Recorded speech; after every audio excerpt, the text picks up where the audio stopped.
Sampurasun. Assalamualaikum warahmatullahi wabarakatuh. Mugia rahayu sagung dumadi, semoga berkah selamat di akhirat. Sampurasun. Oke, bertemu lagi dengan saya Jagal. Mohon maaf sebelumnya, sudah lumayan lama saya nggak upload, nggak bikin konten yang seperti ini. Dan sekarang saya kembali lagi membuat konten. Seperti biasa, sebelum kita lanjut membahas sesuatu, berbicara sesuatu, kita merokok dulu. Kita merokok. Santuy, oke? Biar nggak panik ya.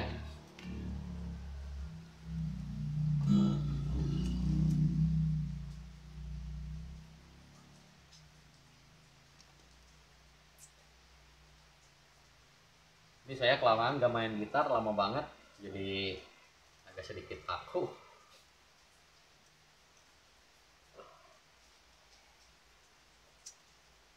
Oke, teman-teman Ajaga, salam metal spiritual. Kali ini saya akan membahas tentang seputaran alam gaib. Alam gaib. Seputaran makhluk gaib. Nah, ini kebenaran kan? Ini kan sekarang di kita ini ya, terutama di daerah saya ini di Bandung, lagi booming-boomingnya perjudian togel. Bermacam-macam perjudian togel. Wah, edan.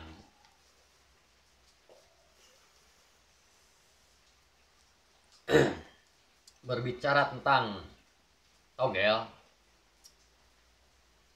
banyak orang yang mencari nomor togel dengan cara ritual gaib.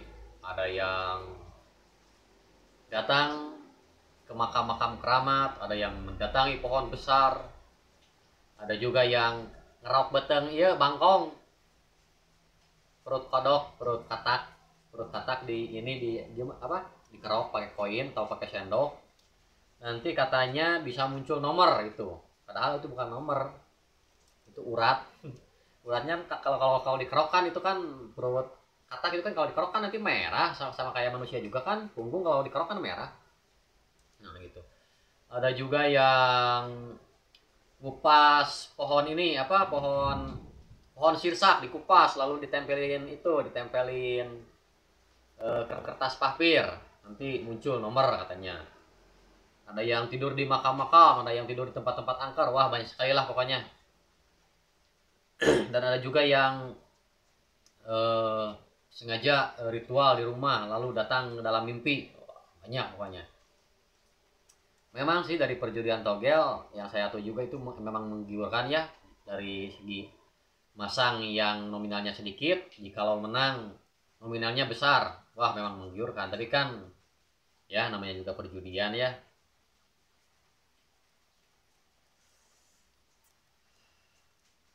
Nah, saya membuat konten ini agar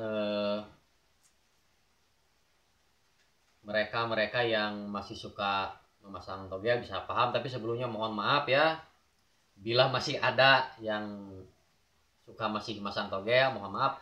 Bukan maksud saya menyinggung atau apa, saya hanya ingin berusaha membenarkan apa yang saya pahami dengan dasar-dasar agama, dengan dasar-dasar ilmu pengetahuan. Nah, yang pertama saya akan bahas tentang masalah permintaan togel kepada makhluk-makhluk gaib atau bangsa jin atau karuhun di makam-makam keramat. Jadi begini, kalau misalkan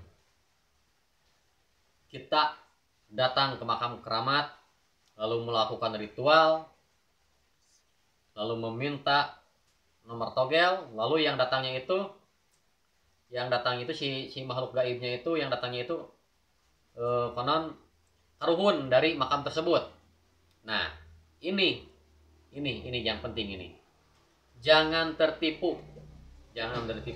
Kalaupun benar datang sesosok makhluk gaib atau karuhun, itu bukan karuhun dari si makamnya itu yang datang. Itu hanya bangsa jin, makhluk jin yang menyerupai karuhun dari makam tersebut. Kalaupun dari mimpi, datang ke dalam mimpi, misalkan karuhun kita, leluhur kita yang sudah meninggal, lalu memberikan nomor togel. Kalau dalam bahasa Sunda kurang lebih seperti ini. Misalkan ada leluhur kita yang datang dalam mimpi kita. Jang, misalkan begini ya. Jang, iya abah jang. Iya ayah keur pimilikeun maneh mah, abah teh karunya maneh teh jang. Aduh. Ya pasangan nomor iya gara bakal menang. Nah, kurang lebih seperti itu misalkan. Lalu kita terbangun, misalkan, wah kita percaya bahwa itu benar-benar leluhur kita yang memberikan ilapan kepada kita. Nah ini hati-hati ini. Bukan itu sebenarnya, bukan leluhur kita. Begini aja logikanya ya. Mana mungkin leluhur kita atau misalkan orang tua kita ingin melihat anak cucunya celaka. Itu bukan itu hanya sebangsa jin itu yang ingin mencelakakan kita, yang ingin menjerumuskan kita. Hanya saja masuk ke dalam mimpi kita menyerupai leluhur-leluhur kita yang sudah meninggal. Nah, maka dari itu untuk membedakannya, kita harus meningkatkan ya keimanan kita lah. Kalau misalkan orang muslim ya keimanan, ilmu agamanya ditambah. Apalagi kalau orang yang mata batinnya sudah terbuka. Nah ini juga masalah mata batin ini juga perlu hati-hati ya, kalau mata batinnya yang sudah terbuka ini perlu diasah lagi, diperkuat lagi. Soalnya kan mata batin juga kan ada kekuatannya kan, tidak hanya sekedar untuk melihat saja. Bisa juga dalam penglihatan mata batin kita masih tertipu daya oleh bangsa jin. Misalkan kita bisa melihat makhluk gaib yang kita lihat itu adalah leluhur kita, padahal itu bukan. Nah maka dari itulah dalam Islam diadakan wudhu. Dari pertama membasuh mulut, membasuh hidung, membasuh muka, sekalian membasuh mata gitu kan. Nah maka dari itulah. Nah untuk membedakannya, mana leluhur kita yang sebenarnya dan mana leluhur kita yang tipu daya, yang mencela putra mencela putri, yang bisa berubah wujud dalam segi hal penglihatan mata batin, cara membedakannya dari penciuman. Maka dari itu, penciuman kita, indera penciuman kita, hidung kita ini harus sering dibasuh dalam wudhu sambil membaca doa. Tentunya ya, sambil membaca doa. Nah, kita bisa membedakannya dari situ. Kalau misalkan ada yang datang ya, sesosok makhluk gaib, misalkan dari leluhur kita, misalkan datang pada kita, lalu kita bisa melihatnya melewati mata batin. Yang kita lihat itu adalah leluhur kita. Cara membedakannya, kalau misalkan itu tipu daya atau bukan dari penciuman, ingat-ingat saja leluhur kita sewaktu hidupnya baunya seperti apa. Nah, kalau misalkan bukan, memang misalkan ya sosoknya itu leluhur kita, tapi baunya bau bangkai atau bau sampah, bau tidak enak, nah itu bukan. Nah, untuk membuktikannya bagaimana? Tinggal kita bacakan sajalah. Kalau orang musyrik tinggal bacakan saja ayat-ayat Allah, asma-asma Allah untuk menggertaknya. Kalau misalkan dia sudah tergertak, dia akan berubah wujud kembali menjadi yang aslinya. Itulah caranya. Tetapi untuk melakukan itu, saya tegaskan, jangan lupa harus ada pembimbing, harus ada guru, agar kita tidak teledor. Apalagi masalah menghadapi makhluk gaib sebangsa jin. Itulah tipu daya bangsa jin. Ceng ceng ceng.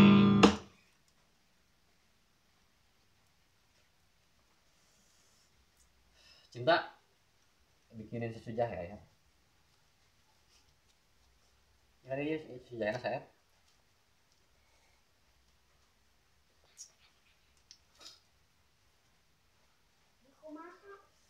Hiji kan, hiji kan.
Ya, oke.